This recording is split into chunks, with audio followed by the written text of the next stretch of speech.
But we won't have all those big ones. I mean, I don't mind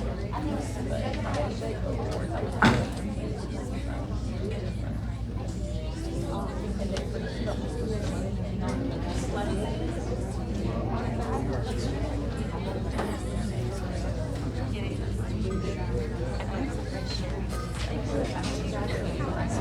how are you? I thought that she had oh, because she was looking out. And then she like, that's what I thought she was saying. And then so when she came over with her everyone was like, here, like, so like, Was she freaked out? Did Lucy cry? A little. but in reality, when I play it back, it was like, she's watching on it. But I don't know how you feel about it. And then I'm gonna buy a lot of the list and look at it and it's so many feels. But One was a lot for me personally. I had to go, it just wasn't necessary. You know, like one batch of those recipes, one batch of In my defense, I don't know. No, but Owen and I would like wrap on it. yeah. I would find that he put his head down. Yeah. Shut down. Like, Mom, what's wrong? He's like, I want to go. I'm like, dude. And it was like every other week. Yeah, how it Yes, I'm sorry. You have emotional children. ones like that. But they're lovely. I love them all. But we never got it. And so then I share a birthday. He's a year old. Not me, but Because when I first, because I turned 20. so. But I'm down for whatever you want to do, I'm okay.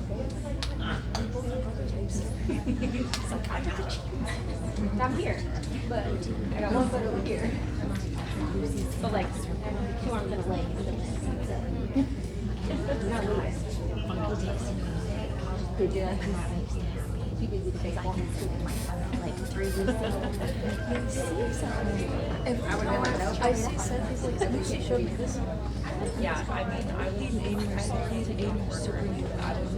And like,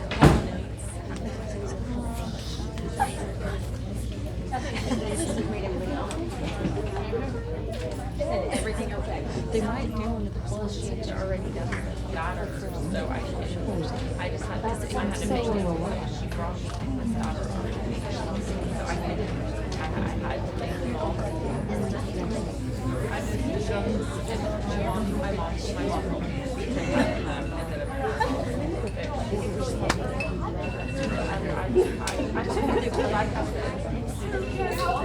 They are.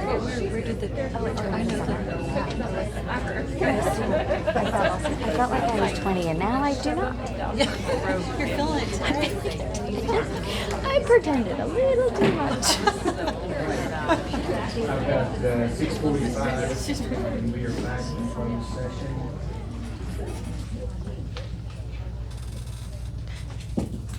Sarah, if you will have the records indicate all board members present with the exception of Dr. Prince and Trustee Campbell. Tonight, as always, to begin the meeting, we will begin with prayer and the pledges to the United States and Texas flags. Tonight's prayer will be offered by Trustee Herrera. The pledges will be led by Trustee Lowe.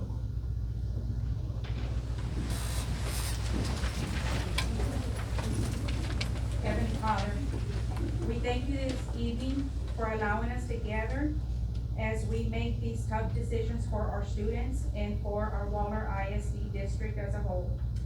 We thank you for all the great things that you've bestowed upon us, our students, their families, and our district staff. This evening, we ask for your guidance as we make these tough decisions that impact our district. We ask for continued protection over our students, the staff, and our Waller community. We also ask for prayers over their parents who are there to guide the students and to help them become great leaders that we all want them to become. We thank you for everything, and we ask this in your name. Amen. Amen.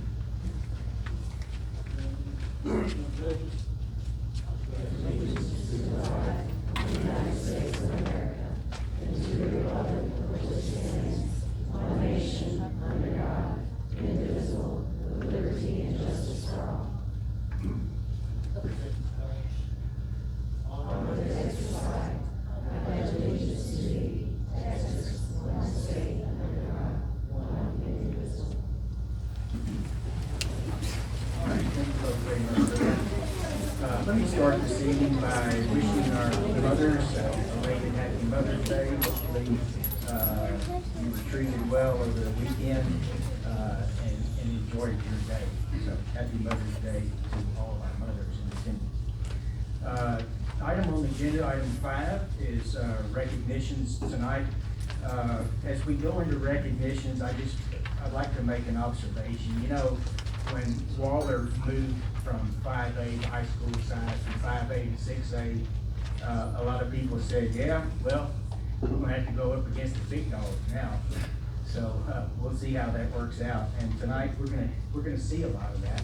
And so what you're gonna see is you're gonna see tonight a lot of students that have really, really represented themselves well.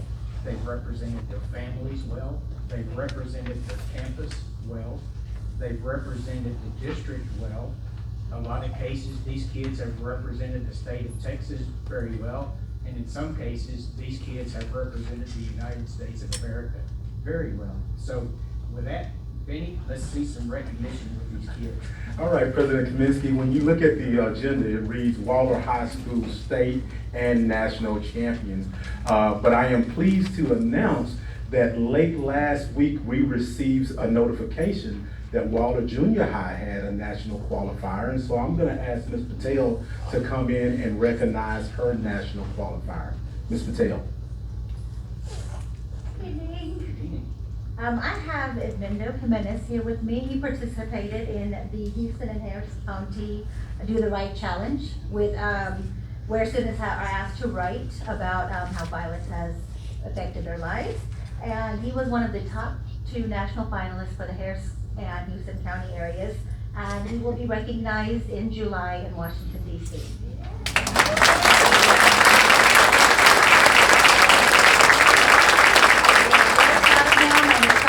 To visit Washington, D.C. this summer. Congratulations.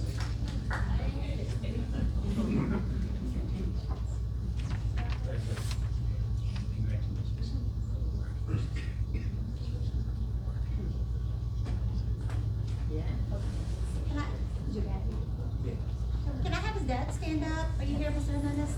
And there's Dad.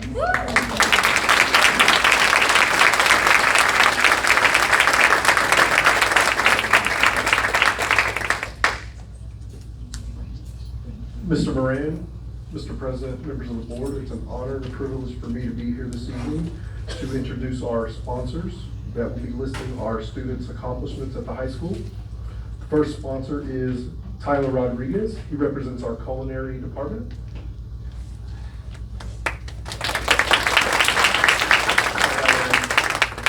Chef TKO here, and I'm here representing culinary, and I just want to go ahead and take a moment. We did compete in a national culinary Pro Star competition in March. On the main competition, we did place 12th, but we did bring home gold. In first place was at the table for Emily Rangel. Unfortunately, she can't be here tonight, but I just want to give her a round of applause for that, okay?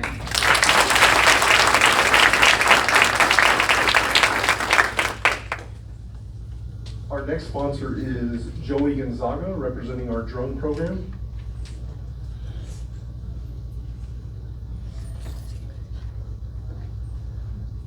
Good evening, board members. I'm Joe Gonzaga at Waller High School with the STEM program. To my left, I have Paula Silva and Chris Perez at the first ever drone competition. They were able to place first in the commercial small drone, second place in the large commercial drone, and Ms. Silva was able to take home the Top Gun trophy as best pilot in the competition.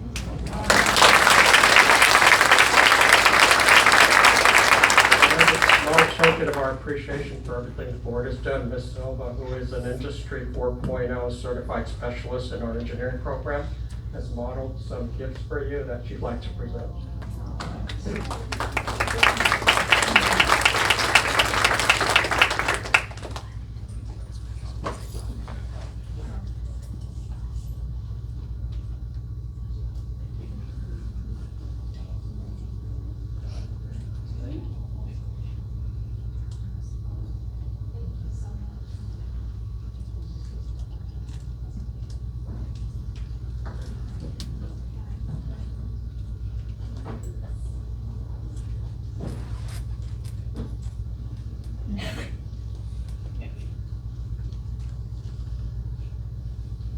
Might sound like that story.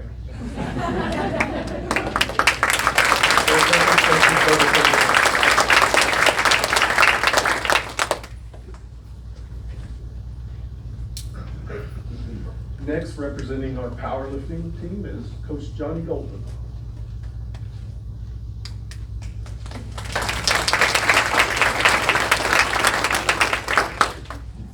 How are y'all this evening? Real quick. Hey, dogs. Goes as a big hit at the high school. I'm here tonight to present Kaylee Gleason. Phenomenal young lady, definitely representative of everything that's great here in Waller ISD. I've been coaching for over 20 years now, and I can honestly say one of the proudest moments that I've had as a coach was this season. Watching Kaylee just earn everything that was in front of her. A couple numbers I'm gonna give you real quick. From last year to this year, her totals, she improved over 100 pounds, and this was in her squat, her deadlift, and her bench press. And of course, it's by weight class.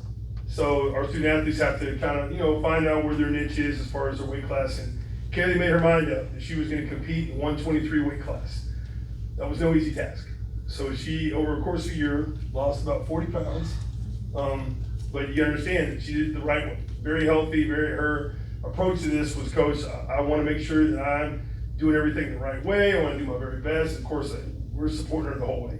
And what's phenomenal about the team is there's a group of young ladies, of course the men as well, that supported her every step of the way. And I've got to share this with you. This is from the regional championship here, that she went out and she took second place in. Of course, all the girls' names are on the back. And I got to share a quick story about why they said that we're in the nest. Some of you probably don't know, I'm from Alvin High School. And very proud to be from Alvin High School, and that's where they hosted the regional meets. I was excited to go down there. And I told the girls all the way down there, I said, hey, we're going to the nest. We're going to the Yellow Jackets, so and so we're going to the nest. And of course, she's like, Coach, what's the big deal about the nest? I said, look, when we get in the nest, you're gonna understand. And so we get in there, and I said, and only great things are gonna happen, because we're in the nest. We're bringing Waller down here, we're in the nest. And of course, I get excited. And of course, Katie comes down to her very last lift, and she comes over to me and she's, Coach, what do I have to do? I said, Katie, you gotta do 290 pounds. You gotta deadlift 290 pounds. The most that she's ever done is 265 pounds. This was a huge ask. And it wasn't even an ask. She looked me dead in the eye, she goes, Coach, I got this. I said, Kaylee, you understand, you're gonna have to lift 290 pounds. And she looked me in the eyes, and what did she say? Or the next.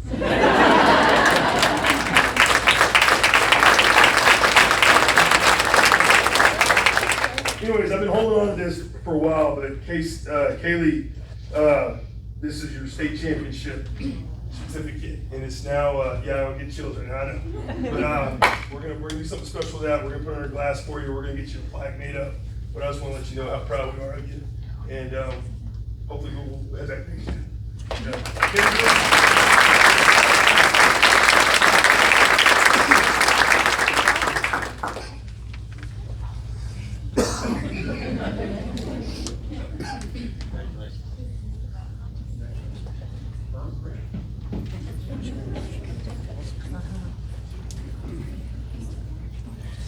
Hey, dogs.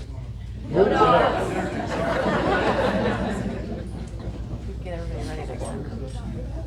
Our next sponsor is Coach Brian Ibanez, representing our wrestling team.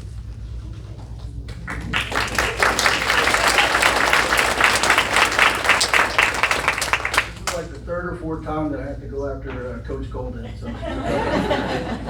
it's my honor and my privilege to introduce to the board Emily Jimenez. She wrestled here at Waller 4 years. During the COVID year, they changed the rule where for qualifying for state, where they did the top 3 places instead of the top 4. So she would be a 3-time state qualifier if not for that year, because you did get 4th at regional that year, your sophomore year, right? And then she's a 2-time state placer. I've been at coaching wrestling at Waller since 2008. I haven't had a 2-time or any kid place 2 consecutive years like that. So that's unheard of. What makes it more impressive is Emily. She could have wrestled in college if she wanted to. We had coaches calling and reaching out to me, and she didn't need to. She's actually got a full ride to UTSA. She's top 5 in her class, so that makes it, you know, just everything.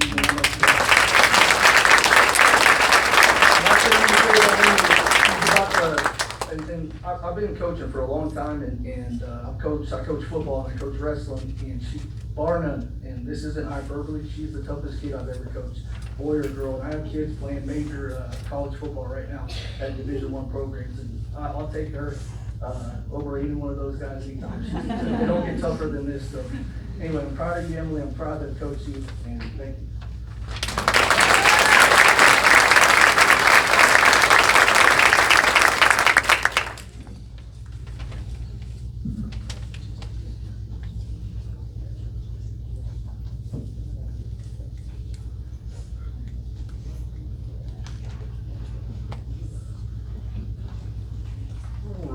The next sponsor is representing Texas High School Rodeo, Ms. Sarah Cook.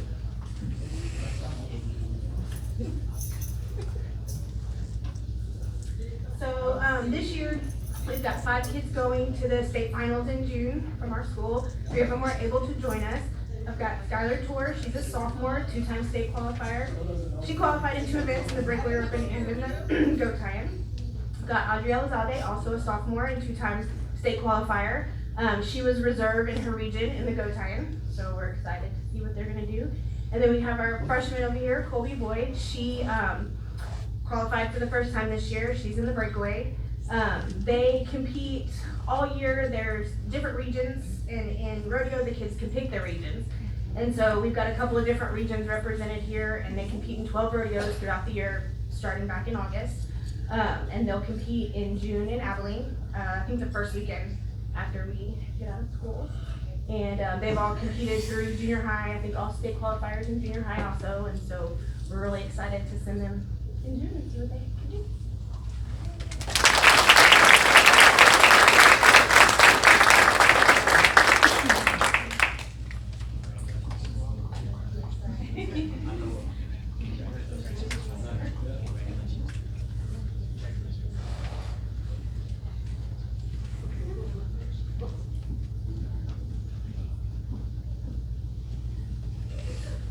The next sponsor is Tyler Sullivan and crew. With UIL Academic.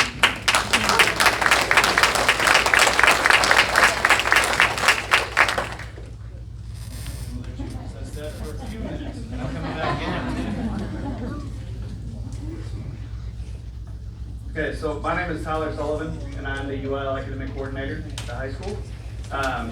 To tell you that to start off the year, we had our backs against the wall. We had our backs against the wall.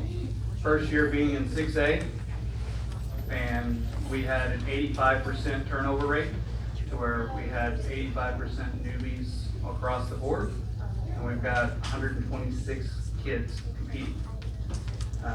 It was a very tall task, and we finished first at Regional 6A, and it's the first ever regional championship for Waller in Waller history.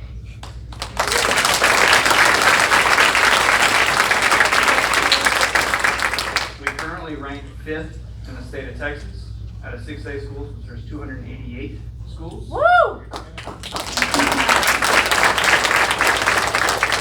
And of Title I schools, the next closest Title I school is 23rd.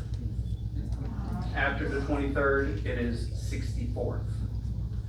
So just as a picture of what we had to go against, it's an amazing accomplishment what these kids were able to accomplish this year. And I'm gonna try and kind of keep it short and sweet. I'm gonna do it group by group, because we do have quite a few. So the first group I'm gonna go with is over journalism. And first we have Avery Ragsdale.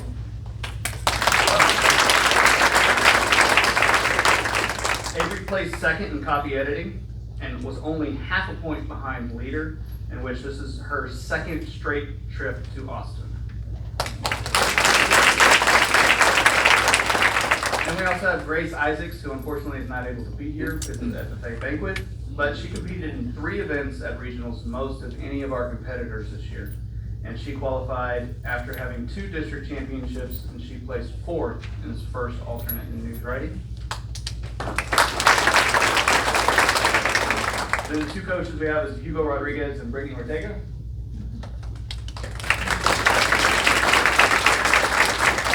Waller journalism has made their mark across the state, and they are recognized amongst the powerhouses of White House and all of those other schools.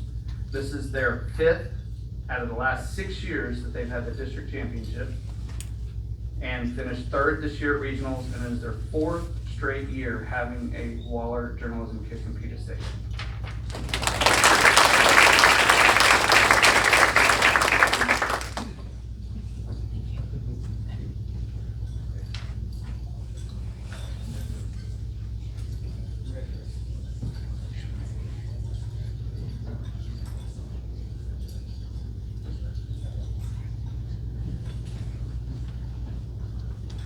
Next, we have literary criticism. First, we have Caden Sanchez.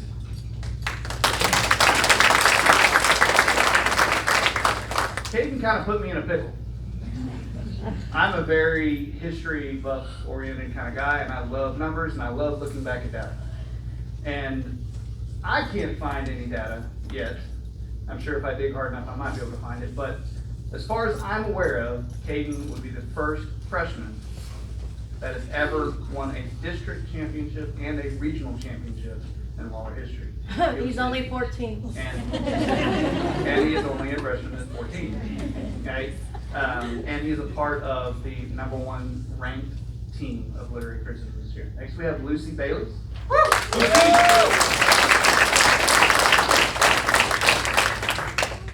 I love watching these two compete against each other because they go back and forth.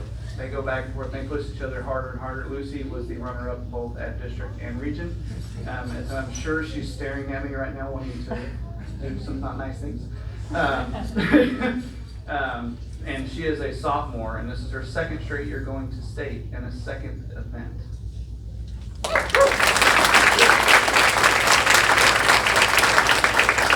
Third member we had is Deliverance Deckham, who unfortunately could not be here tonight, but she placed 3rd at regionals, and that was all the while having to take 5 AP exams.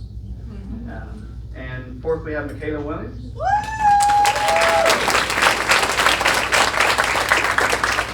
Michaela placed 7th at regionals, and she is the only other freshman to qualify for state this year. Next we have Coach William Rice. As you may or may not know, Coach Rice was also the District Rookie of the Year, and an amazing motivator. The way he runs his practices and the way he works with these kids makes me want to pick up Shakespeare. And the way it stands right now, they are ranked 1st in the state of Texas by almost 20 points.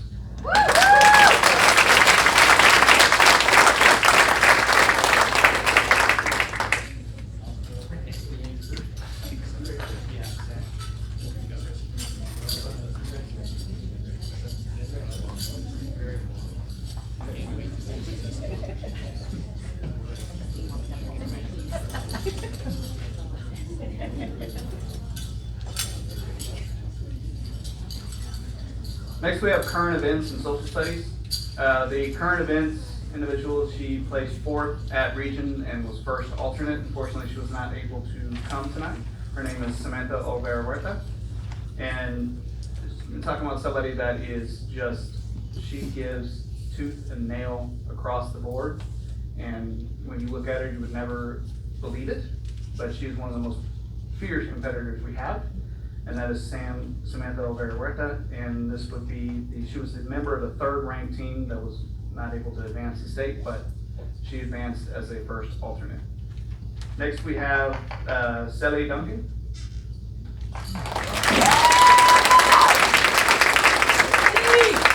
We're looking at the 6A region champion in social studies.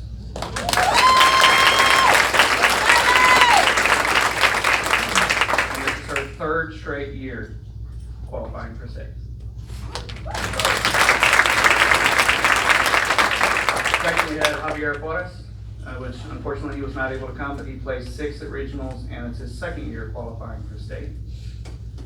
Then we have Dan Conjura.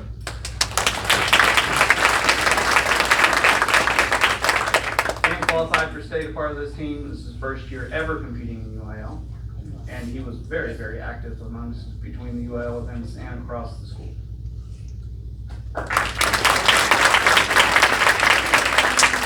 Last we have Jet Kyle.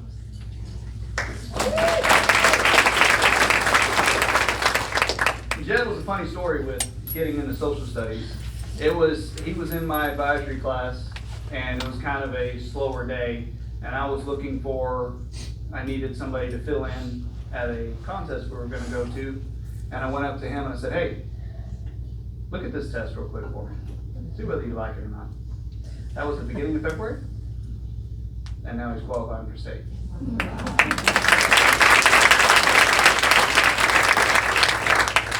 And next we have Nicholas Reichert.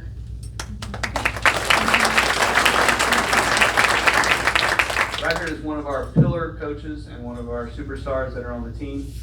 An amazing motivator. They were literally in the hallway just now, quizzing, getting ready for tomorrow. He has now qualified for his 3rd year in a row. He has already walked away with 2 state titles. Looking forward to see that 3rd one.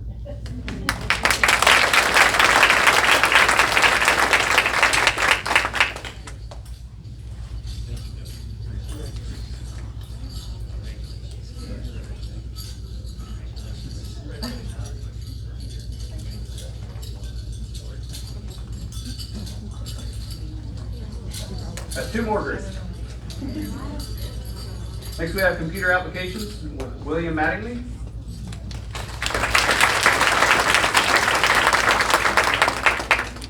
William not only qualified for state, this is also his 1st year ever competing in UIL, in which he is the regional champion.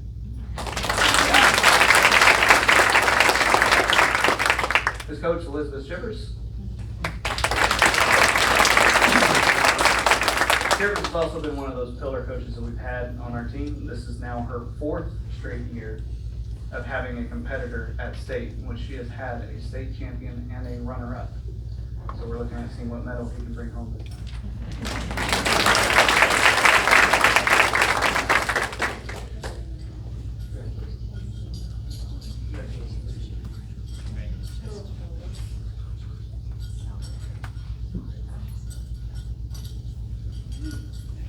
And the last group that we have is my group. This would be for accounting.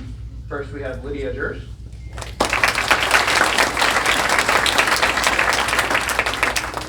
Lydia is the 6A region champion.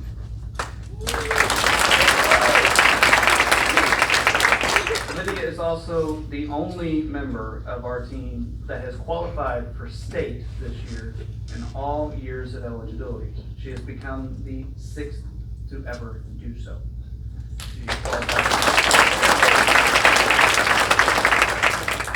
She is currently chomping at the bit because she also is one of the only members to ever get a medal at state for accounting, and she wants that gold. She doesn't want that 6th place, she wants that gold. Next we have Miss Al Maldonado.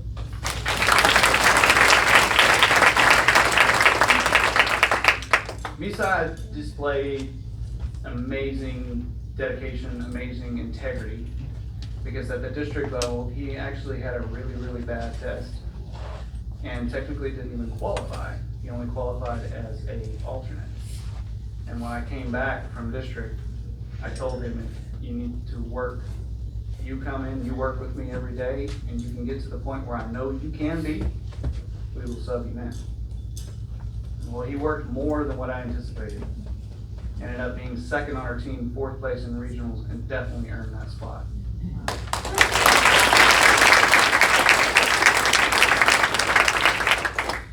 Third, we had Noel Razo, who unfortunately couldn't be here tonight. He placed 5th at regionals and part of the regional championship team. And last, we have Trent Oldham.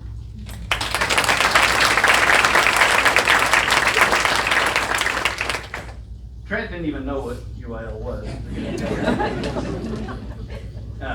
I went up to them right before Thanksgiving and told him, look, you ask the right questions, you do the right things, you look at the right stuff. If you come to my room after school the rest of this week and we cover things and catch you up, I'm gonna give you a shot. And boy, he's earned that shot every step of the way. He was the district champion this year, and he placed 7th at regionals and qualified for state in his first year of competing.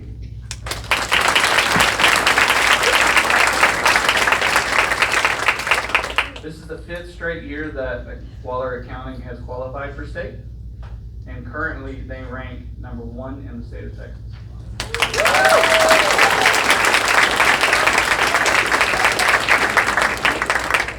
And as a token of our appreciation for all that y'all do, especially even some of you have stepped in at our invitationals and judged, for everything that y'all have done for us, for all the support that y'all have given us, we are going to give each one of you one of our Ohana shirts because you are a part of our family.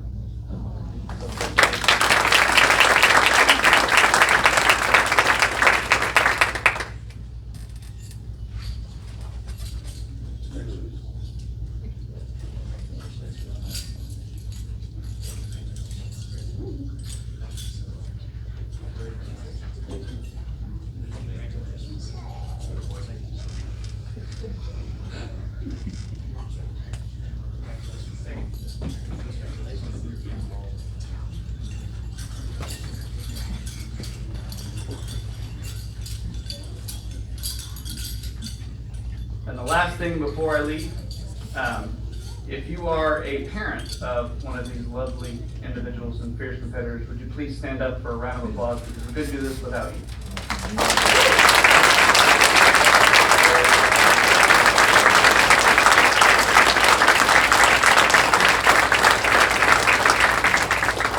And we leave bright and early in the morning to head to Austin. So go below.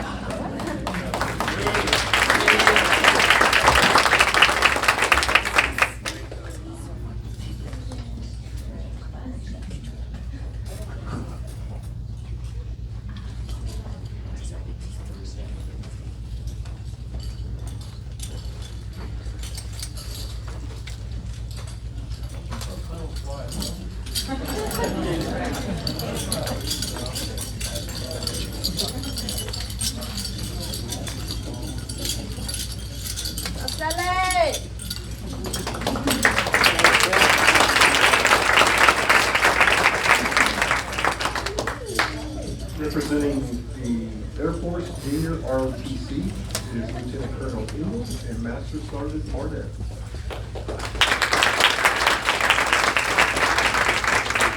Evening board members, Mr. Moran, ladies and gentlemen. Tonight, both Master Sergeant Barnett and I have the distinct honor to recognize many of your awesome Waller Junior ROTC cadets and their accomplishments.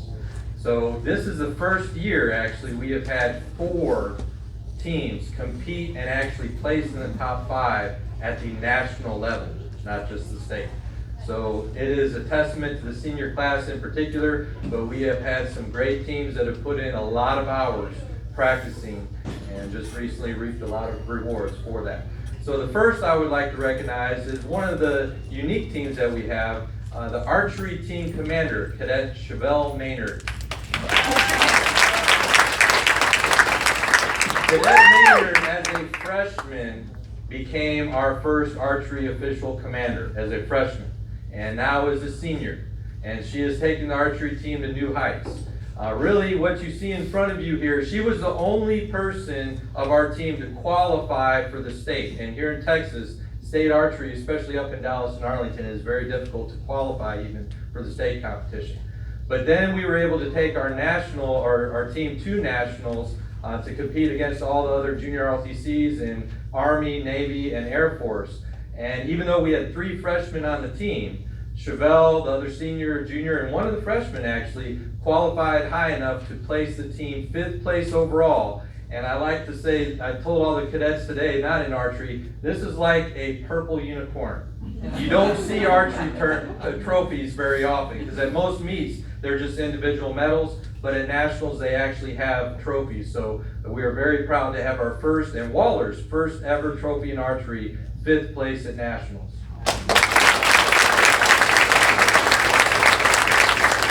Next up, I'd like to introduce our orienteering teams. First off, we have the varsity orienteering team with Austin Kane and Big Glenn. The team commander, Sydney Kayla, was unable to attend tonight, but they were our three. Usually the teams consist of three that compete. They competed back in January at Nationals in Georgia, FDR State Park. And if you haven't been out in the state park, the ones here in Texas, it's not too difficult, to get around and not get lost. In Georgia, they would tell you, you take the wrong turn and you need to call a helicopter for support out there, all right? But bottom line, at the state level, Big Glenn here finished second overall in state in the male 16 and under. And Sydney Kayla, our commander, got first place overall at state in the ladies 18 and under. And at Nationals in Georgia there, the team varsity took third place overall. So congratulations. Then we have our junior varsity orienteering team that also competed at the state and national levels. And at the national level, they were the second place overall JV team. And Austin Sanders here was the second place overall individual at the JV level. So between Austin Sanders, Annabella Chavez, and you'll notice Joseph Cameron at the end there, he's pretty multi-talented. He has on one of the Warhawks outfits tonight because he's going to be announced there as well, but he also does orienteering. So a great job by all of our orienteers. At this point, I'm going to turn it over to my counterpart, Master Sergeant Barnett, to introduce two awesome drill teams. Good evening. Warhawks, come on in. I'm going to introduce to you the Division II National Champion Warhawk drill team from Walter, Texas. They're very proud. There's too many of them to mention all their names. They just know as the Warhawks, but I will introduce this one here. This is Kyle Sanders. He is our senior, one of our seniors. He's going to be graduating here in a week or so, and he is our Warhawk commander.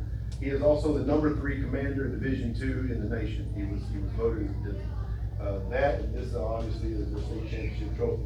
The Warhawks, they were last year's actually 2 years ago, they were state champions. And then had kind of hit some hard times with growing, and kind of always in the footsteps of our other unarmed drill team. You'll see them here in a minute. Last year's Air Force National Champions was the Phantoms, and so this year they kind of went out to Daytona Beach with a mission, and I don't think it was a surprise to them. It surprised everybody else though. Everybody else, all those other teams, especially from the San Antonio area, that are used to going and getting all the big trophies, and then our Warhawks stood there and took a national championship from them. So your Warhawk drill team.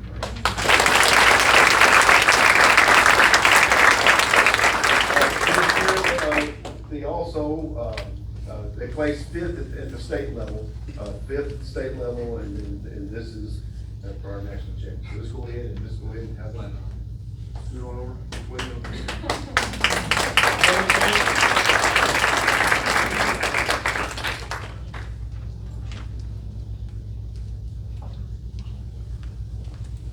All right, this is right here. This is the Phantom unarmed drill team. They've been here a few times. They got a couple of national championships under their belt as well, but this year they came up a little bit short. They are in Division I. There's 13 teams in the Division I category, and we didn't know how we were going to do. We're a very young team. We only had one senior on this team. Angela, she had to work tonight, so she's not here. So there's not a senior in this group. But I would like to mention 3 weeks ago at the state drill meet, they placed second. They were only about 2 points out of being a state champion himself. And the young lady down at the end is Havana Sierra. She is the Phantom drill team commander. She is the #1 drill team commander in the state of Texas. So,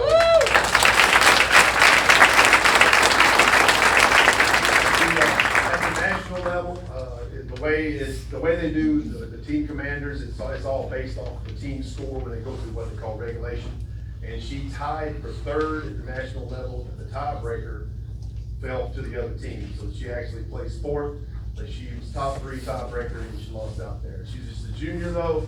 She's got another chance at it next year, and I have I know that they're all going to do well. They are actually, I guess you could call them second runner-up national champions. They took 3rd overall. They're the #2 team in Texas. The team that beat them was Brandeis High School out of San Antonio, a team that we've been going head to head with all year long. They won a few, we won a few. Unfortunately, they won the national one, but we were right on their tail. And I think both of these teams are gonna, now, Warhawks has got to reload. They're gonna lose a bunch of seniors. But like I said earlier, the girls, we got to replace one, hopefully just replace one, we'll see. You know. But you think they're all coming back, it doesn't always work out that way. But the thing is, we know that we're gonna come back next year stronger than ever for both teams. And so, ladies and gentlemen, your Warhawks and your friends.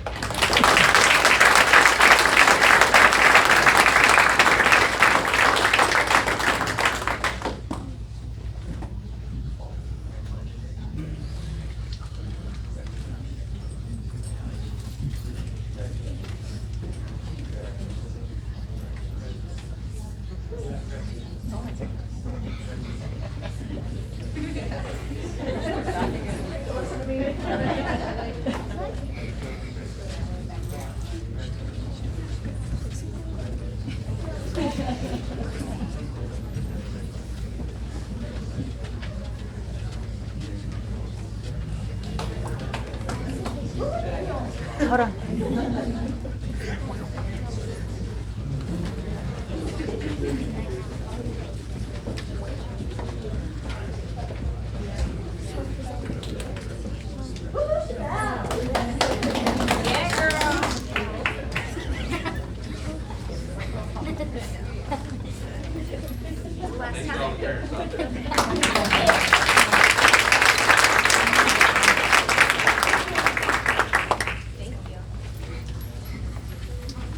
There were two other groups that couldn't be here this evening because of scheduling conflicts, the Waller High School FFA and the Waller High School Band. I'd like to recognize their achievements on behalf of their sponsors. For the Waller High School FFA, their sponsors are Ralph Stokely, Caitlin Barkley, Justin Diorio, and Heather Wiegott. Their livestock judging team state qualifiers were Madison Fisher, Kaylin Dozier, Benjamin Isaacs, and Dylan Arnold. The meat judging team state qualifiers were Cami Hughes, Clayton Dennison, Trevor Hawkins, and Carrie Linton. Wool judging team state qualifiers were Caitlin Kellers, Julia Wolds, Corey Palwada, and Jordan Dozier. Veterinary science team, 8th in state, Samantha Guerrera, Grace Isaacs, Madison Higgins, and Reagan Solt. Floral team, 7th in state, Brianna Torres, Carson Webb, Brooke Harding, and Haley Wilson. Dairy judging team, 3rd in state, Kaylin Dozier, Jamari Jeffrey, Allison Hawkins, and Trinity Gerhardt. Dairy judging team, state champions and 2nd in the nation, Caitlin Kellers, Julia Wolds, Corey Palwada, and Jordan Dozier. Livestock judging team, American Royal National Champions, Caden Alexander, Madison Fisher, Kaylin Dozier, and Benjamin Isaacs.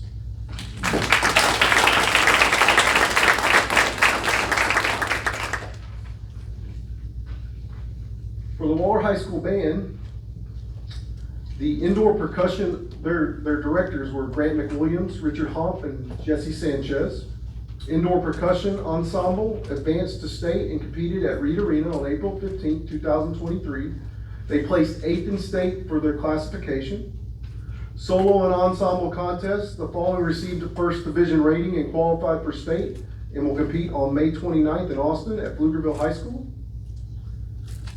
Trumpet sextet, Matthew Anweiler, Matthew Quintanilla, Jay Flukinger, Gregory Christensen, Jacob McDaniel, and Brighton Castle. Horn quartet, Ethan Breeden, Timothy Vandriff, Benito Juarez, and William Mattingly. Saxophone quartet, Nathan Cruz, Mason Fontenot, Dean Duhan, and Stephanie Ruiz Resendez. Trombone trio, Kevin Balboa, Casey Grossman, and Joseph Husfeld. Trumpet solo, Gregory Christensen.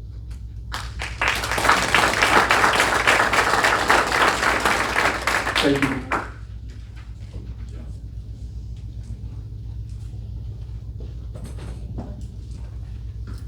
I must say, that was time well spent. You know, it's so refreshing this time of year, you know, just so many times you deal with things that may not be the best. You're making decisions, but, tonight we get to see what's really going on. These kids have represented so well, and we're proud of them, proud of their parents, so thank you very much. We'll move on, to public comments on agenda item. There are none, so that gets us to item number 7, the consent agenda. Board members, you had the packet over the weekend, and there are a lot of items in the consent agenda. If you've got questions, now would be a great time to ask questions about the consent agenda. And by the way, it would be as amended with the list in closed session.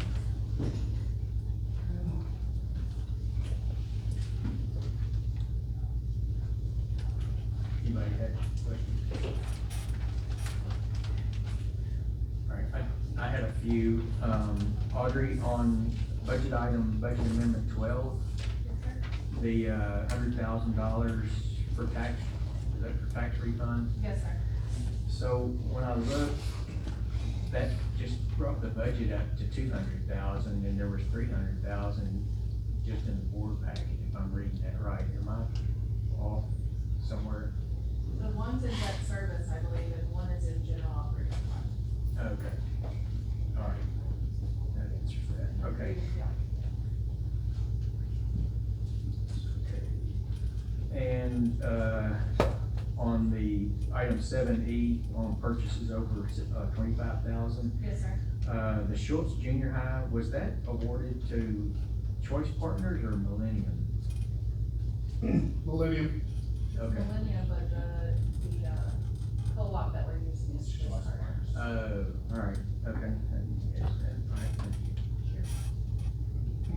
And then, so item 7E, the VLK on the new facilities, the elementaries, the ag science, and the new ESC, they'll be operating under the existing contract? Yes. Okay. Well, those contracts will be coming to you here. Okay. All right, so they're free then until. All right, okay, good, thanks. Anybody else with any late questions? If not, I would consider a motion on item 7, the consent agenda as amended. Make a motion to approve the consent agenda as amended. Second. It's been moved by Trustee Lowe and second by Trustee Flukinger that we approve the consent agenda as amended. Any questions or comments before you vote? Please cast your votes. All votes in. Motion carries 5-4, 0 against and 0 abstentions. That gets us to item 8, the regular agenda. Consider revision to the school calendar. Ms. Kelly Barrett. Go get it. Good evening, everyone. If you look in your board packet, I believe it's on page 73, you will see a revision to the calendar for the 22-23 school year. That's the current school year. If you remember back in March when we had discussions in reference to calendar, the question came up if there was any possibility of having additional minutes at the high school. Could we look at flexibility at the end of the school year?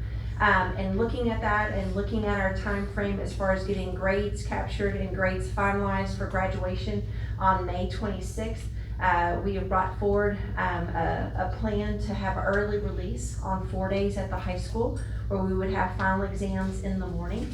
That giving time in the afternoon for our teachers to grade those exams, enter the grades, and have them in the system so that it come Thursday morning, we can capture, close down the grade book, finalize transcripts, and have that transcript review that our counselors and our administrators so desperately need that time to get that done, hopefully on Thursday afternoon, and then prepare for graduation Friday during the day. So when you look at the calendar itself, you will see there are 3 little, I call it little rooftops showing on those 3 days. This is only for the high school, not any other campus. If you remember, the high school operated on additional minutes this year. They operated on 446 minutes, whereas all of the other campuses were at 440 minutes. So they have a little bit more cushion. And you might ask the question, if we have a crazy weather day between now and then, would we still be okay? And the answer is yes, that we still would have time minutes built within our calendar that would allow if we have any other unique weather opportunity or anything else between now and that last day of school on May 25th. Any questions? If there are no questions, I would entertain a motion on item 8A. Thank That you. is the revision to the school calendar for 2022-2023. Make a motion to revise the school calendar 2022-2023 for Waller High School regular release days. Second. Been moved by Trustee Warren and second by Trustee Lowe that we approve the revision to the 2022-2023 school calendar for early release days as presented in the board packet and by Kelly Barrett. Any final questions or comments before you vote? Please cast your votes. All votes in. The motion carries 5-4, 0 against, and 0 abstaining. Item 8B, consider, discuss, and potentially approve the exchange of 1.944 acres of Waller ISD owned real property for 2.9358 acres of real property owned by a third party. So who's, there's Here I am. You're not Eric Nichols. I am not Eric Nichols. Good evening, board members. I am here in place of Eric Nichols tonight. As you know, as you can see in the board packet, this is a land swap. You're not spending any money on this. There's no expensive money. You are giving 1.9 acres and you are getting 2.9 acres, and we are doing this to make the land that we have more usable, more efficient for us. This is in the Del Rose subdivision. Any questions? Just one small question, that may not amount to anything, but the right to match clause didn't really, kind of confused me a little where we started construction in the area. I just didn't understand why there would be a right to match clause. I can do that. That is on actually on the 1.9, that is actually on the 1.9 acres that we're giving to Del Rose. That leaves us with 28 acres on that piece of property. Del Rose just wanted to say to us, if you never build a school there, which is doubtful because of the growth in Waller, then we'd like to have the right to buy it first at whatever price the district sets as market value at that time. So we would just approach Empire Building and say, hey, we're considering selling these 28 acres. Our price point is this. You want to buy it? If they say no, then we go out to the general public. It was just to give them right of first refusal. It's not the right to match the small property that we're giving. No. They're giving No. us. No. Okay, thank you. Thank you very much. You can tell Eric I answered all your questions. Any other questions or on that? Okay, I would consider a motion on item 8B, and this is for the approval of the exchange of the property in Del Rose.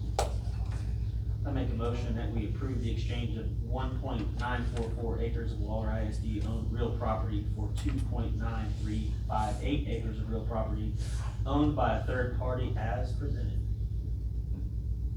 Second.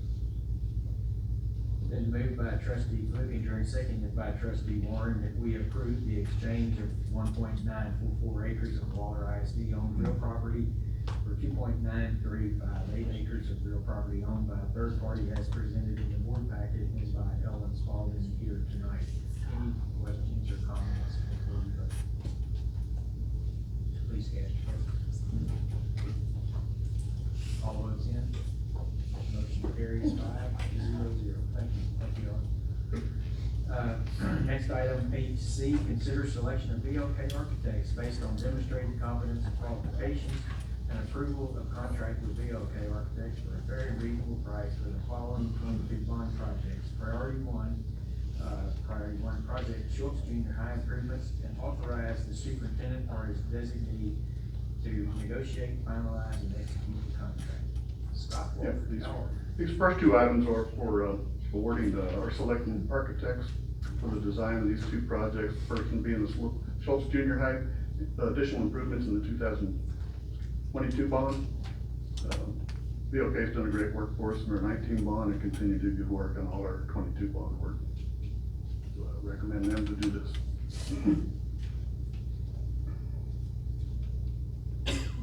Questions for Scott? Yeah, Mr. Walker, looking at the dates, again, the contract, looks like beginning construction was supposed to be last week, I guess, right? I do see, since we've elected, Millennium, are they prepared to get going, or are they? Yes. We knew actual shoveling the dirt would be after school started, but they're doing a pre-construction meeting next Tuesday or Wednesday. You don't foresee, you know, if an official start date pushes, then the end date's not gonna push at all, right? No, it's still got a August 11th completion. Thank you. Anyone else? And just to clarify, Scott, I see the fee is the same as we've seen from them in the past projects. It's the 7%. Correct, similar scope. Right, yeah. Anyone have any other questions for Scott? If not, I'd entertain a motion on item 8C, which is to approve the selection of VLK Architects. I make a motion that we approve the selection of VLK Architects based on the demonstrated competence and qualifications of, and approval of contract with VLK Architects for a fair and reasonable price for the following 2022 bond priority 1 project, Schultz Junior High improvements, and authorize the superintendent or his designee to negotiate, finalize, and execute the contract as presented by Scott Walker.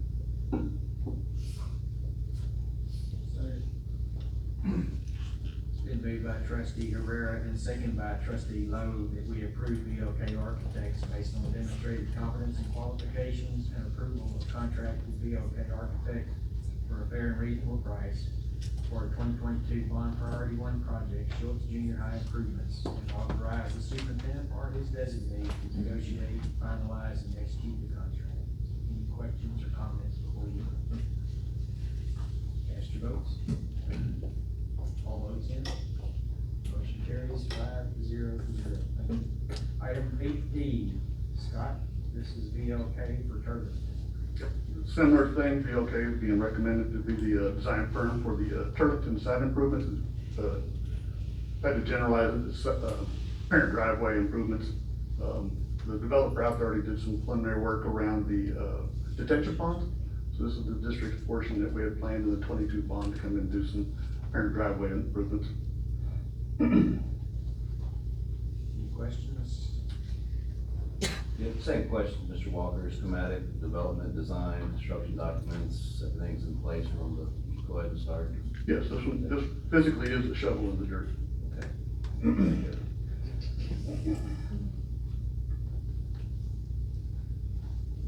Any other questions? If not, I would entertain a motion on item 8D.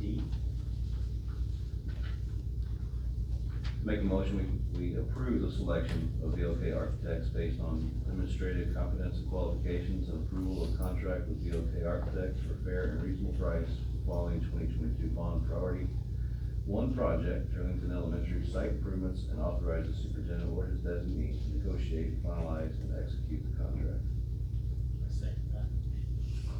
It's been moved by Trustee Warren, seconded by Trustee Flickinger, that we approve VLK Architects based on demonstrated competence and qualifications and approval of contract with VLK Architects for a fair and reasonable price for the following 2022 bond project priority 1, Turlington Elementary site improvements, and authorize the superintendent or his designee to negotiate, finalize, and execute the contract.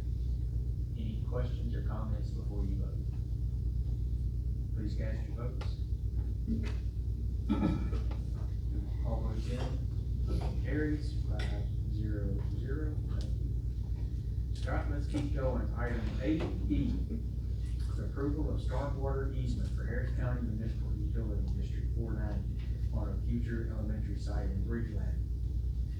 Correct. The next 2 items are easements on property that the district owns. This first one's when mud number 490 for some drainage improvements. If you look at the sketch that's supplied with it, it's 25 feet wide along the frontage of the road. It's really not in property the district can build on anyhow. It's setback area where landscape can primarily sit. That they need that as soon as possible to continue their neighborhood development in that area to do road work. Any questions? You may not have the answer to this, and that's okay, but being a master plan community, any reason why you think Ridgeland wouldn't have known that easement would have been needed when we bought the property, or? If I had to guess, Mr. Warren, they hadn't actually had their engineer plan out all that. You know, they had the overall land plan, but they hadn't got into detailed engineering at that time. Thank you. Any other questions? I would entertain a motion on item 8E.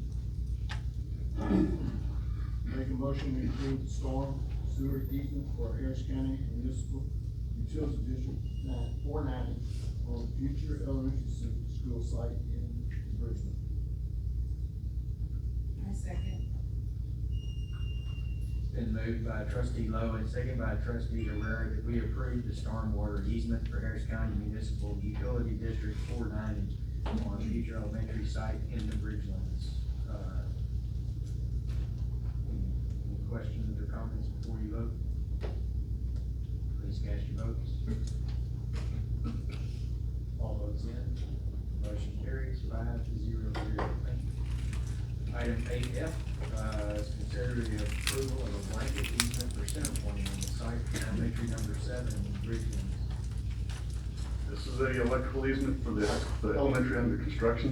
This is very customary what we've done on all of the ones. Instead of being prescribed, it's actually a blanket. It's very short distance of bringing overhead in on the back to where the pad mounted transformer will be located, as indicated on their sketch. Questions, comments? Yeah, I don't know that, I did see on that part of the site, it's extremely short distance. So did they purposely help us out by bringing it in on the back? Or, I mean, because that's kind of where our electrical goes, right?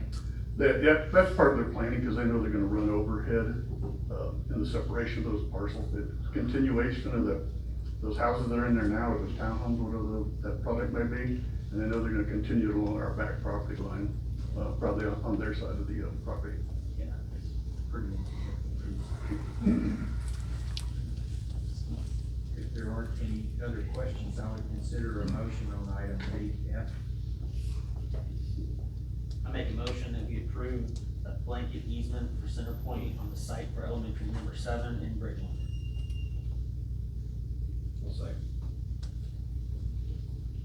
It's been moved by trustee Flickinger and seconded by trustee Warren that we approve the blanket easement for center point on site, for elementary number 7 in Bridgeland. Any questions or comments before you vote? Please cast your votes. All votes in. Motion carries 5-0. Thank you. Item 8G, consider approval of construction manager contract for 2022 bond projects for the Ag Science Center and Education Service Center. Scott? As we continue into and expedite the 2022 bond projects, this is the selection of the construction manager, similar to what we've done on the high school and junior high, and recently awarded on the elementary. This project here had 6 firms turn in back in February. We did short list on those, on the step 1 down to a step 2. We did some interviews, and Stewart Builders was our highest ranked contractor that we're recommending for this project. Any questions for Scott or comments? I'll make a comment that, what was it, me and you, wasn't it? Yes, we're here for the in-person interviews with Mr. Flickinger as well. Oh, that's right. But Jeff didn't say anything. So yeah, we were here, we visited with them all, and also make a comment that Stewart has done work for us before and been very successful and very good work with for us. If there are no other questions or comments, then I would entertain a motion on item 8G. I'll make a motion that we approve the construction manager contract for 2022 bond projects, Agricultural Science Center and Education Service Center. Second.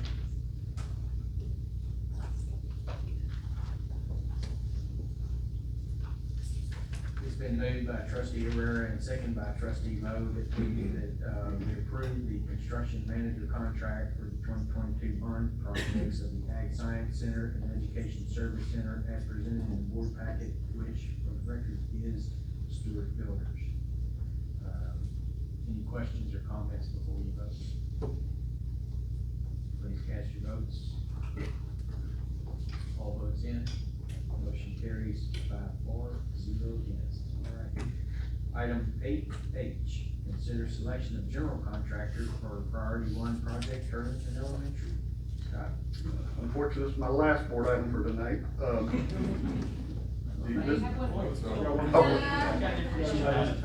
Action item, correct. This is selection of a general contractor for the Turlington site improvements we talked about earlier with the VOK doing the design work. This is bringing forth the selection of that on a competitive seal proposal method. There's 5 firms that turned in, and this is the highest ranked firm was landed up being Millennium Project Solutions, who's also doing some other work on that campus with the portable relocations you guys approved last month. Yeah, he done work for us previously. Yes. Questions for Scott? Yeah, I thought I had it all worked out in the 844-page board packet this month, but apparently I'm confused still.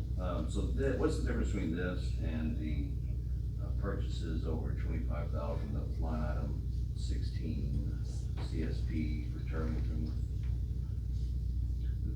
parent drive? It says, same thing. So one, you're approving the contract, and the other one, you're approving the purchase over 25,000. okay. Thank you. So once we start work, I can start making payments, or the district can start making payments. Got it.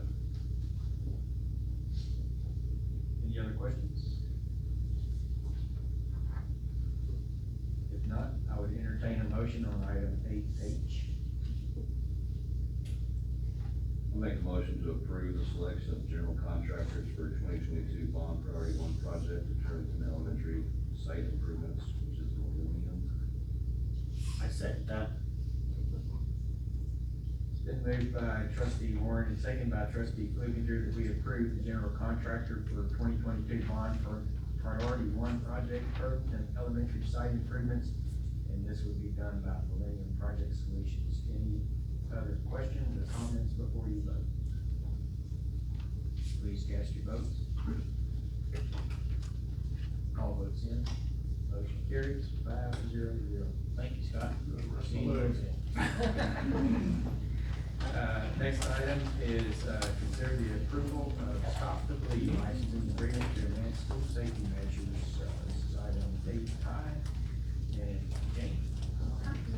Good evening, President Kaminski, members of the board, Superintendent Moran. Thank you for having me this evening. I have some exciting things I want to bring to your attention this evening and hopefully get your support with this. You may or may not know, earlier in the school year, we worked with SETRAC, Rose Hill Fire, and also Waller County Fire Marshal's Office to train all of our staff in Stop the Bleed. And many of them probably had it in the past, but we wanted to make sure that they all definitely had a refresher course in that, or it may have been their first time to have it. And through those opportunities, it was brought to my attention that we could enter into agreement with the Defense, Department of Defense, and also with Stop the Bleed, and enter into a licensing agreement. And really what that does for our staff is it allows them to know that they are receiving the most up-to-date training in Stop the Bleed. It also allows us some opportunities, some priority access to opportunities and trainings in the future. And so it's really feather in our cap opportunity to go into agreement with them, and we'll show our community and our staff how important it is that we are taking school safety seriously, and also that we are providing our staff with the best. So, do you have any questions about the licensing agreement? It allows for some co-branding opportunities with Waller ISD and Stop the Bleed.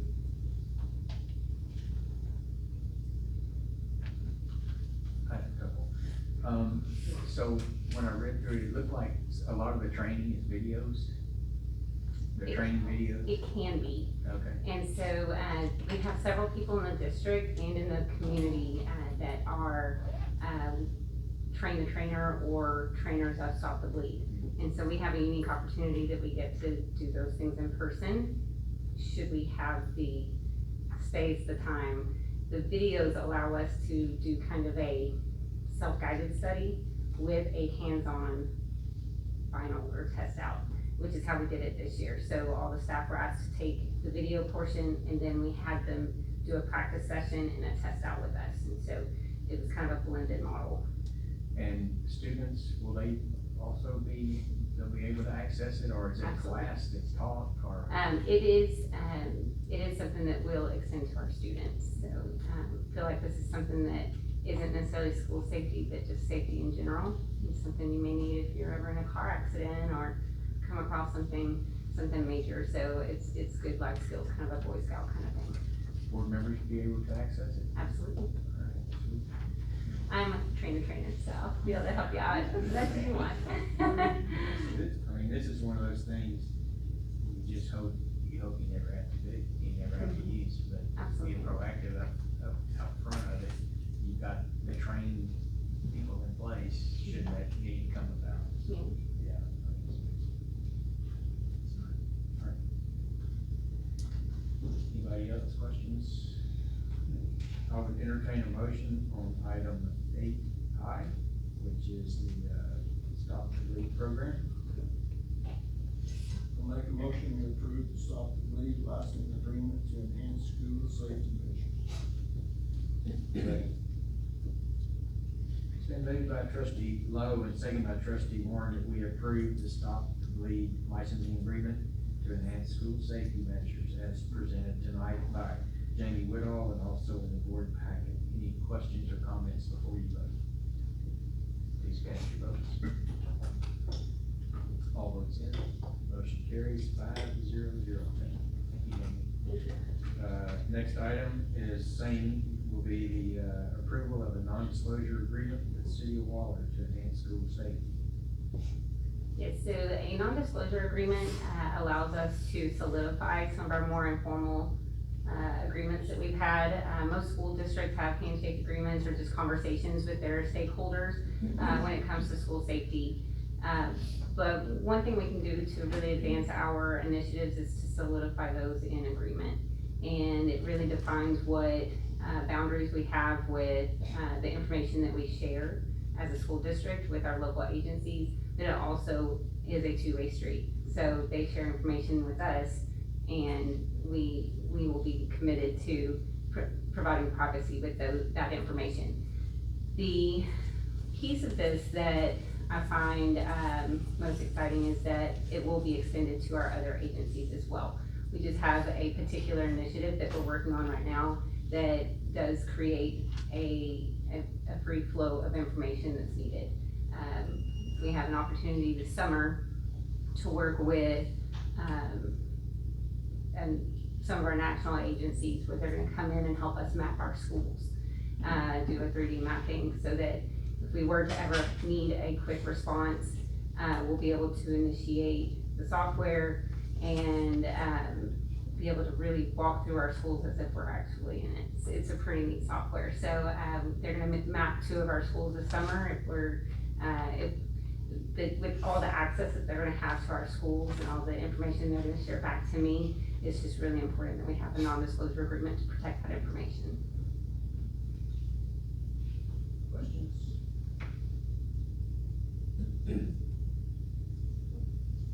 Is there a verification piece that we do back to the other agencies to know that they have disseminated this, this information, this, what do you call it? The non-disclosed because some information that fits in the non-disclosure bucket and some doesn't. So do we know how the other agencies are filtering that down to the actual boots on the ground? Do we verify that those people get that information, what it is? Yes, so, right now I'm working with several individuals with City of Waller and with Waller PD, and, I feel like we're really blessed. It's a small community feel, and so it's, I think, a little easier to make sure that information is disseminated, and as we grow, that foundation of communication has already been set through things like this. And so this agreement was previously sent to City of Waller for vetting and then brought back, and so it's not just a one-sided, you know, we've had some dialogue back and forth on what this will look like.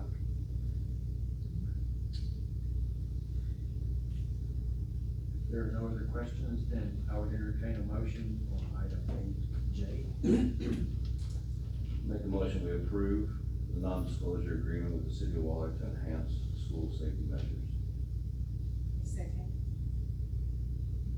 Been moved by Trustee Warren and second by Trustee Herrera that we approve the non-disclosure agreement with the City of Waller to enhance school safety measures as presented in the board packet and by Jamie Woodall here tonight. Any questions, comments before you vote?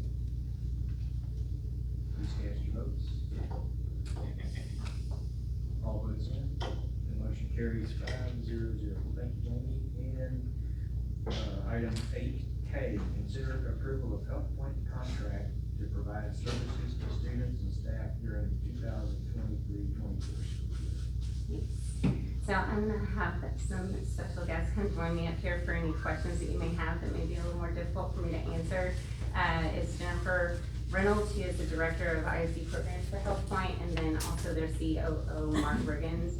And this opportunity for our staff and students is very exciting, in my opinion. Through this opportunity, we're going to put school-based health clinics in 2 of our campuses. And those campuses have to have some facility requirements as far as what they need for sinks and space and different things. But it provides our students and our staff and our families of staff access to medical care inside our schools. And it's completely optional. It's not anything we're gonna force on anybody or anything. It doesn't replace a primary care physician or anything like that. But what it would do is if a staff member is feeling under the weather, they could go to the health clinic in their campus and get point of care testing, maybe flu. I'll let them explain a little bit more about what that looks like.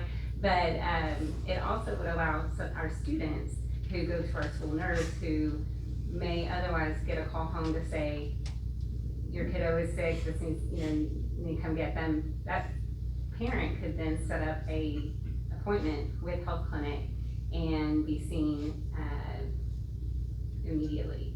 And what I find neat about that is the parents, after consent and all the paperwork is done, could actually attend those appointments with their child, but stay virtual. And so the parent wouldn't actually leave work for those appointments unless they just wanted to. So I think that's really neat. This initiative came to us through our lead nurse, Nurse Loveless. She's the one that brought it to our attention as an option, and she's super excited about it.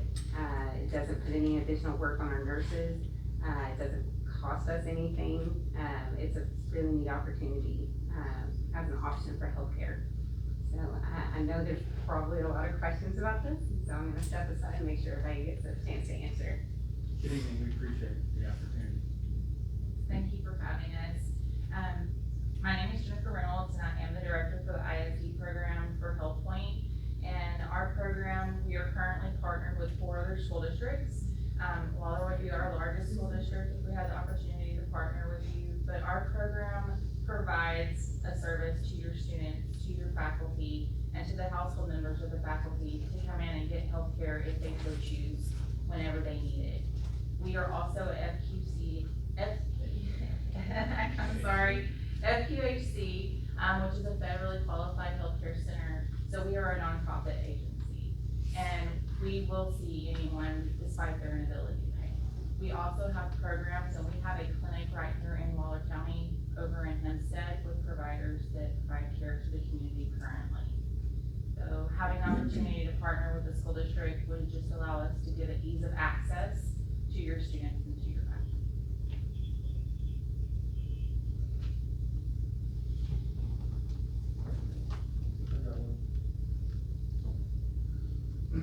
We approved this thing twice, we approved it. No, it was an information item once. And on the consent agenda.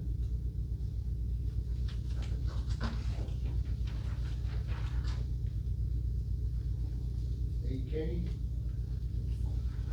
we changed the elementary school. No,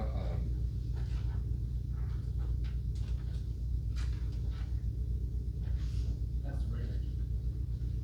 Yeah, 8Ks.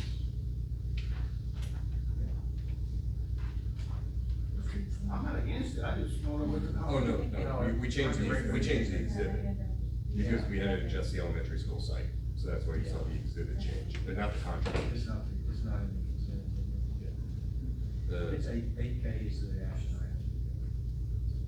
You might want to, we changed it. My fault. So, our original location, was at one elementary, we decided to change because of the space that Oldham Elementary has, with that, unused space that used to be junior high athletics. There's some facility pieces there that are incredibly, ideal for a clinic like this. Plumbing is already there, good locker rooms, different situations like that. So, the access and facility standards are exactly what they would need for something like this. Is this facility just limited to Waller ISD staff, students, and you said family members, so is that public? Family members of the staff members. The staff. So they would be vetted with the front desk, security, all the screenings to get into school to access the clinic? There's no outside? Security of your students and your faculty will be of most importance to us as well. Well, I guess if somebody came from the outside, we could refer them to your Hempstead clinic. Absolutely. We would be more than happy to help. And so your vision is, to treat someone with symptoms that comes in, they're not feeling well, whatever the symptoms are.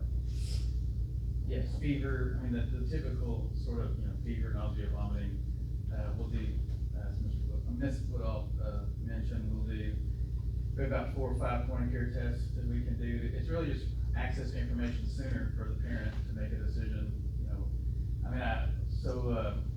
if you take an example of, if a kiddo's sick, it's called from the school nurse, mom or dad has to come, parent, guardian, someone has to pick up the kid, what do? We go to urgent care, do we try to get in with the local, our normal primary care physician? This is just giving that parent access to an option quicker, so we can get a treatment going quicker, we can get, whatever it takes to help get the kiddo and the parent in a good spot a little bit sooner, a little bit more reliable information. Again, we're not replacing any primary care physician or relationship that the parents and the children have with the current provider, we're just an extension. So a child comes in, they're showing some symptoms, then you diagnose and then you contact the parent before you. So the parent would provide consent, the parent has to provide the consent and have conversation with the school nurse if the child is in attendance. Right. So they have to go through your school nurse, and it's that warm handoff from the school nurse to the clinic after they've had that conversation with the parent and consent has been given.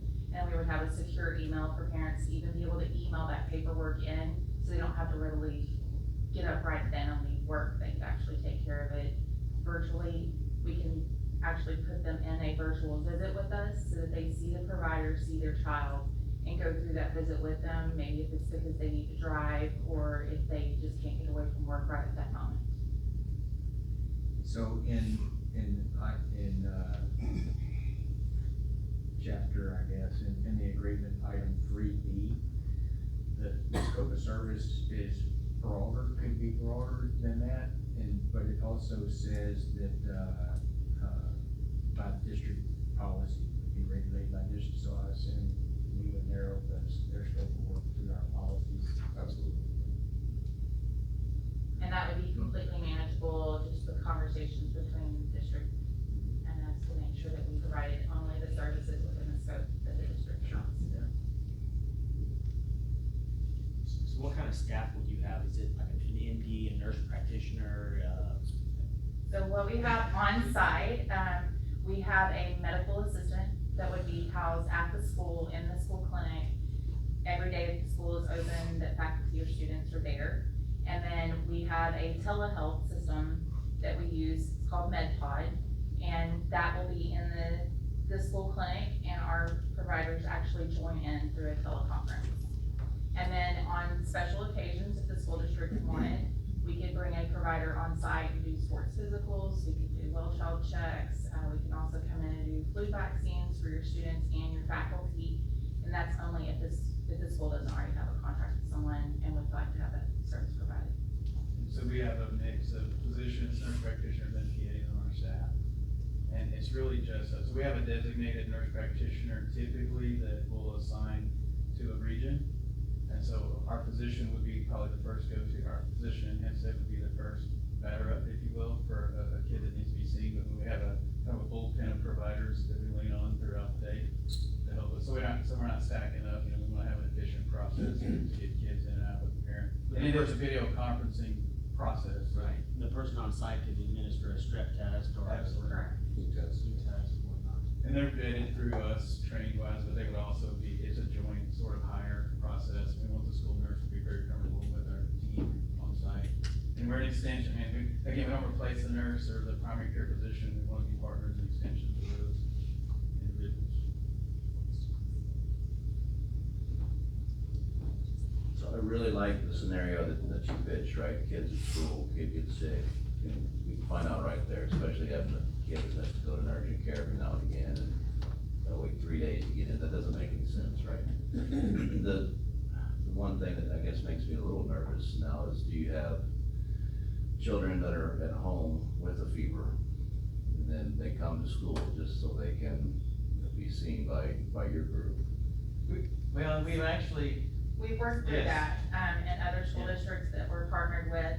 We were seeing that where parents were sending their kids, so we went back and talked with the school district and said, if we had the capability of either having a block of time within the day, whenever there's not as many students in the front office, that we could actually allow access to students who stay home, who can't get into their primary care provider or to an urgent care. Mom or dad could call our clinic at the school directly, schedule that appointment, and then we let the front office know that that person is coming, and then bring them safely into the school and get them taken care of. It's completely driven by the protocol that the school wishes.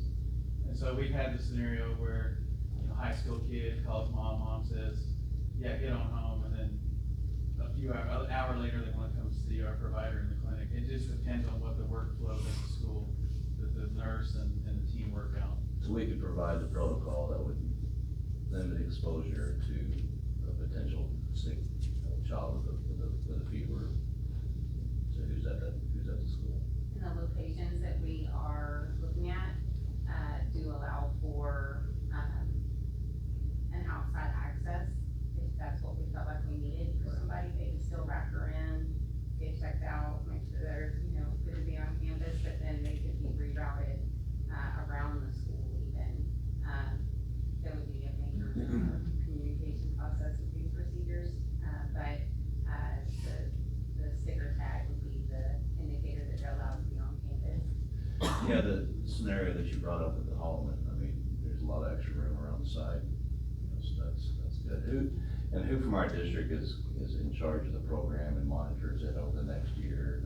So the campus principal would be the point of contact for the clinic itself, but Nurse Lovelace would be the one that really oversees that, and I would definitely be there every step of the way. How does insurance work? If the child's covered by mom and dad's insurance, how would that work? So we file to the insurance for that visit, and whenever we do the consent packet, it has for the parents to fill out their insurance information. information. And even if they don't have insurance, we as Health Point have programs that we can evaluate poverty level for students or faculty and see if they are able to get on any of our programs. We do have a low cost of healthcare program where we can offer a sliding fee. And so it could be anywhere from $0 to as much as $40 copay for them to be able to be seen if they don't have insurance. And there's no exchange of cash or anything No, on site? not at the So school. we would just do that through verbal, communication with the parent, and then they would just get a statement in the mail. So we don't have a cash box, or we're not looking to do any sort of transaction on site. Is the insurance that you accept, is it pretty robust, the list? Yes. And I don't think there's a particular payer that we're not on in this service area. What are the other school districts in these states that you do? So we're currently partners with Buffalo ISD, Franklin ISD, Caldwell ISD, and Brockville ISD.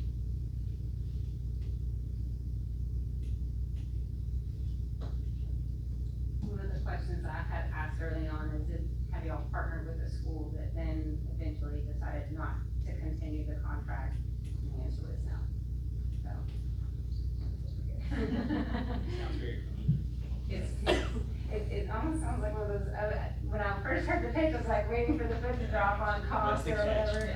And really, whenever you get down to it, and I've talked a lot with Jennifer, and we have a lot of the same background as far as public health and the prevention aspect of that. And it's a really neat program that a lot of compassion goes into. So it's a really neat program. I'm thinking that you'll actually see kids that may not get the health care.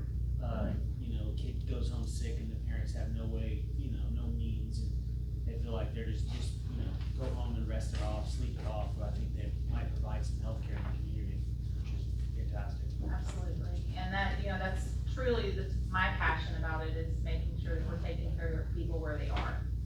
And a lot of times, where do our kids spend most of their time? Mine did at school, so. I was gonna say, the one thing, in our world, in the healthcare world, one thing that the pandemic did do was open up the opportunity for virtual health, expanded virtual health much more robustly and from a compensatory perspective that it never was before. I think we've had 10 years due to the pandemic, and we feel like this is a great opportunity for us to continue to serve. This may be a question for Ms. Spalding, but as I look through their contract, the liability insurance and whatnot, I mean, do we think we have enough for the district to be covered for, that we're comfortable with? Yes, and both of us are required to have insurance under the terms of the contract, and Jenny and I looked at that very closely. With Audrey's guidance, we believe there's sufficient insurance on both sides, more than. No, I'm with Mr. Flukinger. I think it's gonna give a lot of students access in our community that hadn't before, and I'm looking at our teachers and how many hours they spend working, how convenient it'll be for them to. We just, those of us that sit up here, our jobs are to worry, so we're gonna vet out everything that we can see. So it's something this big and this much exposure to. Seems like y'all will take it as seriously as we do. Yes, very much so. My vision is that if all goes well this next school year, upon approval, that we would see this expanded. I think the campuses that don't have the opportunity will want something on their campus too.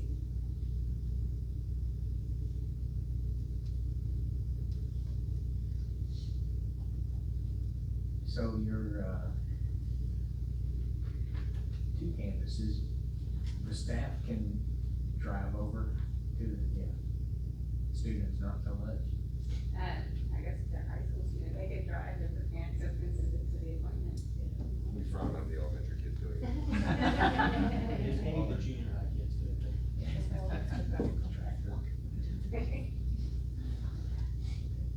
Anybody else have serious questions? Okay. If there are no other questions, I would entertain a motion on item 8K, and that is the Health Point contract. I make a motion that we approve the Health Point contract to provide services to students and staff during the 2023 and 2024 school year as presented. Your doctor's not with you today.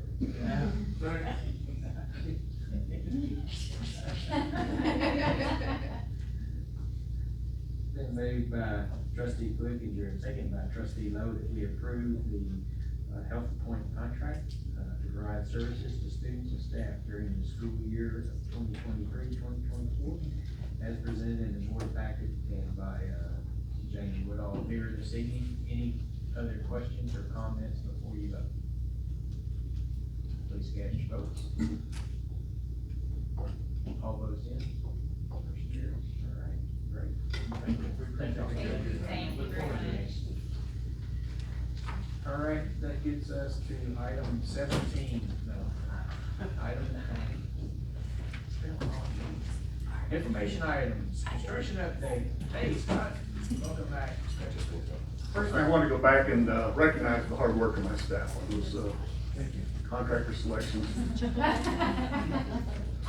And Benny approving. Let's move on to the bond update for this month. Anyway.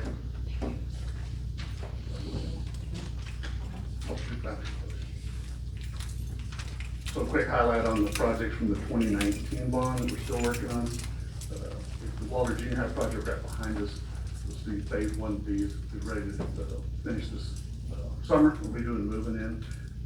New furniture scheduled to arrive second week of July. Schultz Junior High job, we pretty much completed, substantially complete the 19 scope.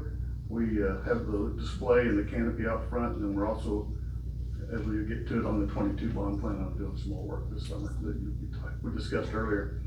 Holloman renovation, same thing. Really the only outstanding item there is the emergency generator, and those are like a full year to get one of those delivered and installed.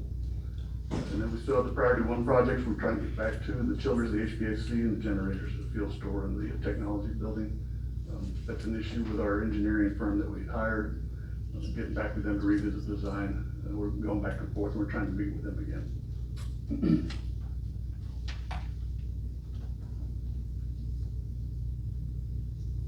So with that, Waller Junior High, we continue to do MEP trim out. We anticipate having the permanent power from Centerpoint this Friday. They dropped the transformer off last Friday, and their overhead crews were out there today, so it's exciting to see we might actually get that hooked up and operational. We did start the central plant last month with the temporary generator here buzzing behind you. Final wall paint continues to go on. Wall protection with the laminates and the wood floors, everything's going well. One thing you'll see over there is you get down, you'll see the, not on here, the porcelain flooring's going down in all the large areas, the cafeterias, the main hallways and things like that. It looks really, really good. The kitchen's coming along. Most of that equipment's being hooked up and finalized to the point that come June, we'll be able to clean it up and get it ready for food service. Exterior wall panels, metal wall panels, they're lagging behind. Fortunately, they don't consist of a watertight seal. It's more of a decorative seal on the outside of the wall, the water protection, weather protection. Sidewalks around the building, the paving primarily, that's mostly done. There's a little bit that gets done this summer as we start some demo around the site too. And then finally, the already got plans in place and subcontractors in place for the abatement and demolition on the west campus once we get moved out.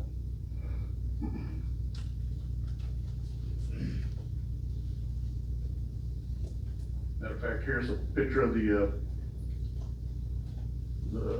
cafeteria patio area. This is one of the larger flat work floors they did for sidewalks, not including the driveways. And that was just happened about 2 weeks ago. You can see the generator in the background also.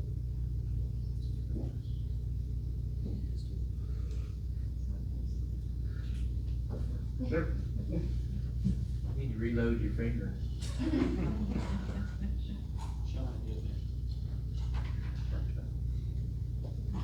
Electric shock got me. We're good. This is wrong. You know, since he works for you now, look like you do. Yeah. I was gonna ask about the nurse service. Still is wrong with that. Just run it This this way. He said, don't act skull, I'm trying to control that thing went off. I'm trying to extend it as long as I can. Trying to extend it.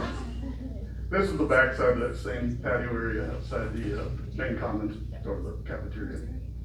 This is a picture. The cafeteria is off to your right. You see the open area with the glass separating the main hallway. And to your left, you see the LGI, that's part of the library. You'll see this from the library side. Basically, you're at the circulation desk looking out where the LGI with movable partitions will be shown here. They're getting close to start doing finish work in here. You can already see the paint up above. Again, some more glass storefront. This is that corridor I talked to you with the cafeteria behind it on the right. And the other one is unidentified. Oh, yeah.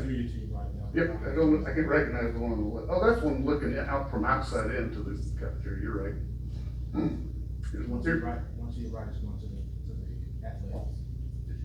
This is the main hallway coming in from which will be eventually the West Campus Fine Arts area where the band's currently located.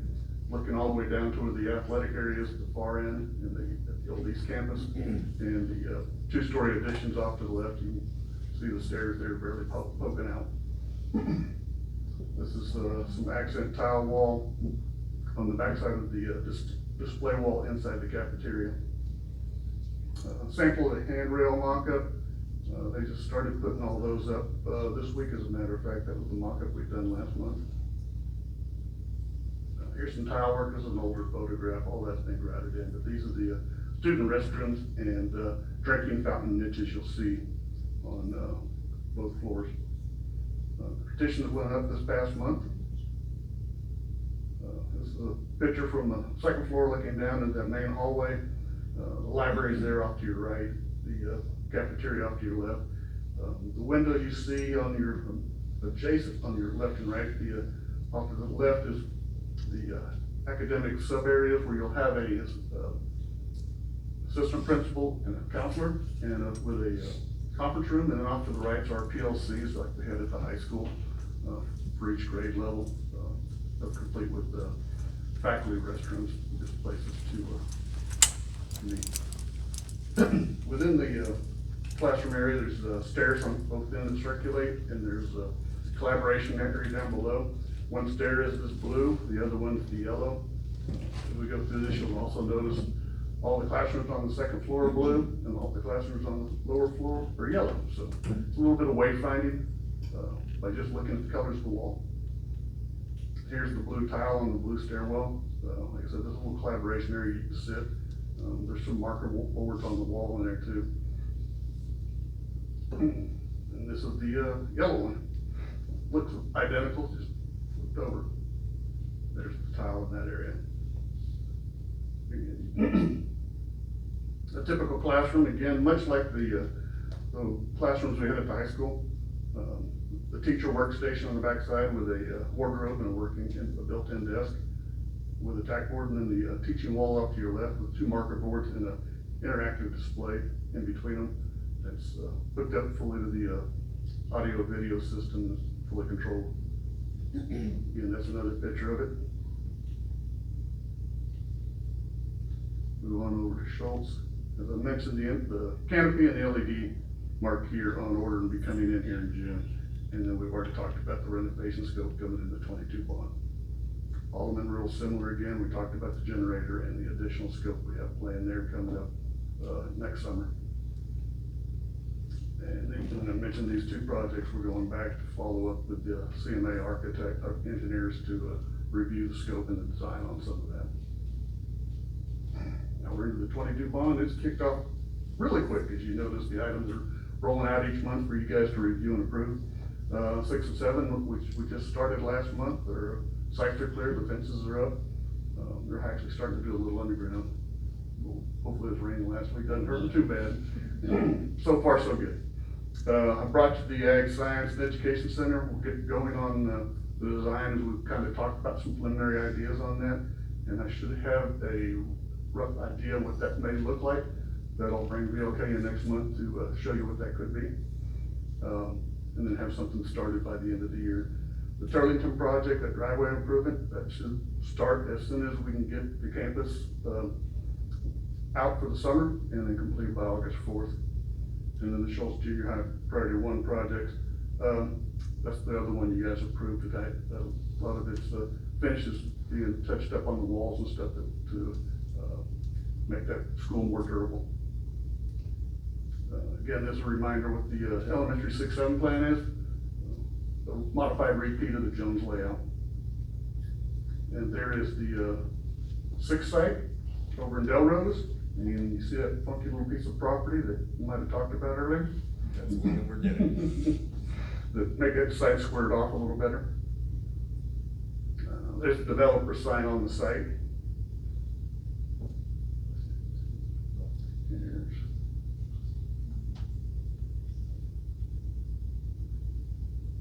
a little quick video that VOK put together for us.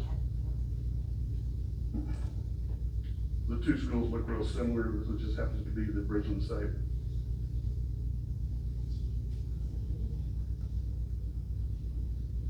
It's okay, the music's not that great on Yeah, that. there's no narrative.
I can do from looking. There we go. Gotta get. Yeah.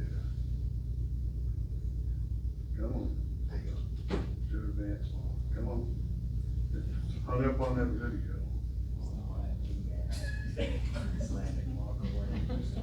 Come on. There you go. Turn it off and put it back on.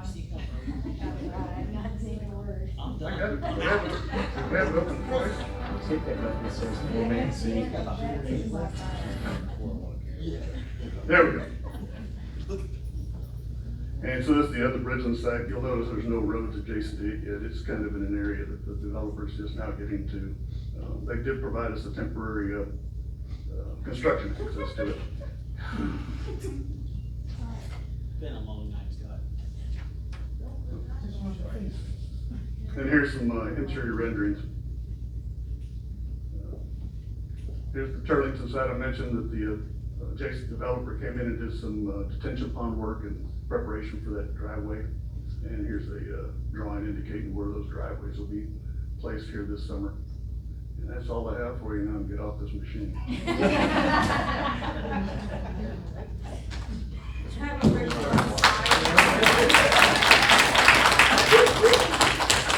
I was a little kid jumping around the red, wasn't paying attention. I was just trying to see if you could go back to the. There we go. Not allowed. Any other questions? Thanks, Scott. Thank you. Thank you.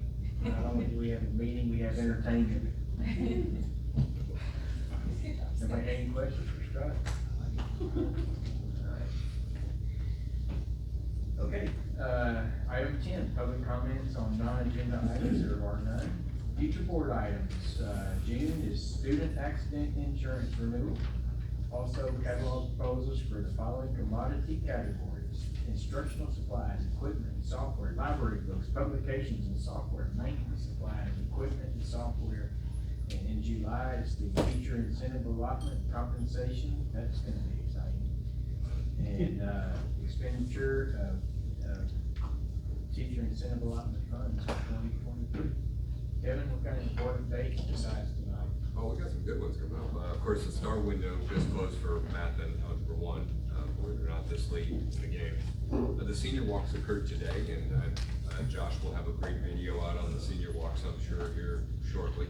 That's always a nice event where they get to go back to the elementary and junior high campuses and walk in their cap and gowns and kind of lead the kids to what they're heading for.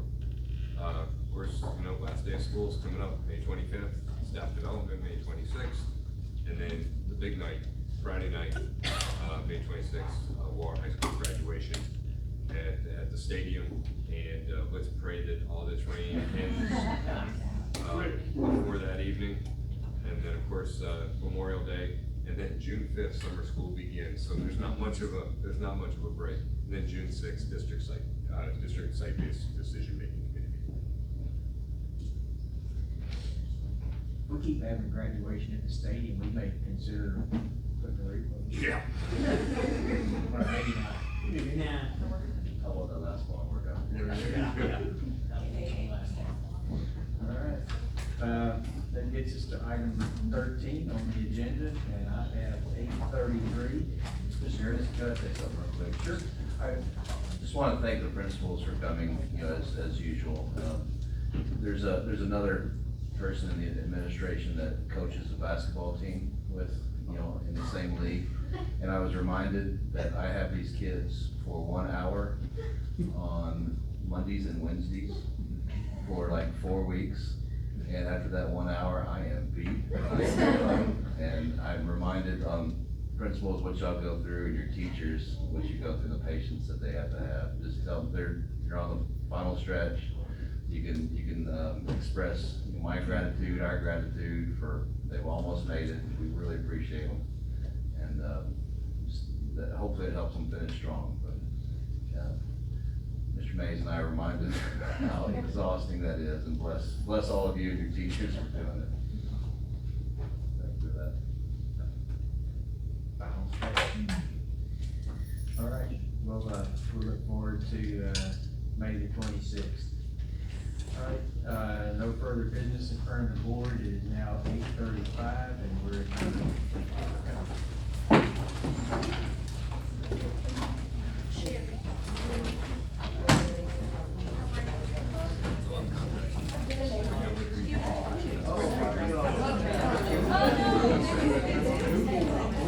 Good job.